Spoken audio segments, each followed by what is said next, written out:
ট্রেনে ভিক্ষা করেন মা আর ছেলে। ছেলেটি অন্ধ। বৃদ্ধা মায়ের চোখ দিয়েই ছেলে তার গোটা দুনিয়াকে দেখে। ছেলের বয়স কত হবে আর 35 বা তার বেশি হবে। মাঝে মধ্যেই আমার চোখে পড়ে ওই দুজনকে।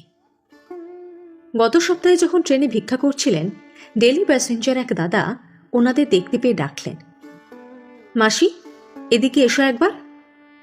বৃদ্ধা ছেলেকে নিয়ে কাছে আসতেই উনি বললেন, কোথায় ছিলে এতদিন?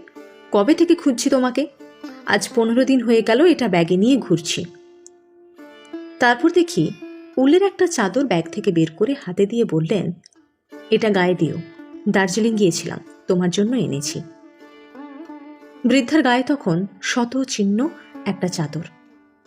কোনো রকমেও শীত আটকানো যায় কিনা সন্দেহ।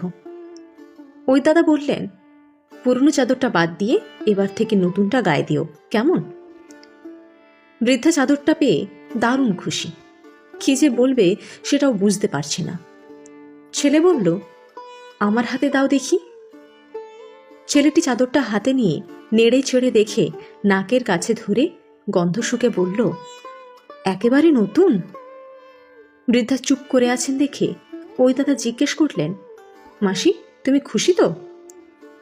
বৃদ্ধার চোখে জল। বললেন, বেঁচে থাকো বাবা। 1 সপ্তাহ পর আজ আবার ট্রেনে দেখা ওই বৃদ্ধার সাথে। তবে আজ উনি একা। আমরা প্রতিদিন যারা ট্রেনে যাতায়াত করি মোটামুটি ওই একটা নির্দিষ্ট কামরাতে উঠি। ওই দাদাও আছেন। আজ এমনিতেই ঠান্ডাটা একটু বেশি, তার উপর প্রচণ্ড কুয়াশা। দেখলাম বৃদ্ধার গায়ে সেই পুরনো শত ছিন্ন চাদরটাই আছে। এই শীতে বেশ যুবুথুবু লাগছে ওনাকে। বৃদ্ধাকে দেখেই ওই ভদ্রলোক দাদা বললেন, মাসি তুমি সে পুরনো চাদরটাই ব্যবহার করছো? নতুন চাদরটা কি পছন্দ হয়নি? বৃদ্ধা বললেন, খুব পছন্দ হয়েছে। তাহলে তুমি গায়ে দিচ্ছ না কেন? ওই ভালো চাদরটা ছেলেকে দিয়েছি। আমার তবু তো একটা চাদর আছে, ছেলেটার নেই। ওর এমনিতেই ঠান্ডা লেগে যায়। এই তো কাল থেকে ঠান্ডা লেগে গেছে, তাই আমি ওকে বললাম ঘরে থাক, আমি একাই বেরোই। তোমারও তো বয়স হয়েছে, তুমি জানো আজ কতটা ঠান্ডা পড়েছে। তোমাকেও তো সাবধানে থাকতে হবে। আমারও তো ঠান্ডা লাগে না। ছেলেটা ভালো থাকলেই আমি ভালো থাকবো।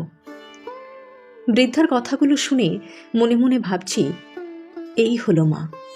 এই কনকনে শীতেও নিজের ভালো থাকা অপেক্ষা ছেলের কিসে ভালো হবে। এই বয়সে এসেও মা তার কর্তব্য থেকে পিছু পা হয়নি। তাই মা বোধ হয় এই পৃথিবীর সব থেকে বড় যোদ্ধা। সন্তানের জন্য সব রকমের যুদ্ধে সে যেতে রাজি। সত্যিই তো, এমন অকৃত্রিম ভালোবাসা মা ছাড়া আর কেই বা দেখাতে পারে? সন্তান যত বড়ই হোক আর সে যেমনই হোক, মায়ের কাছে সে সব সময়ই সুন্দর।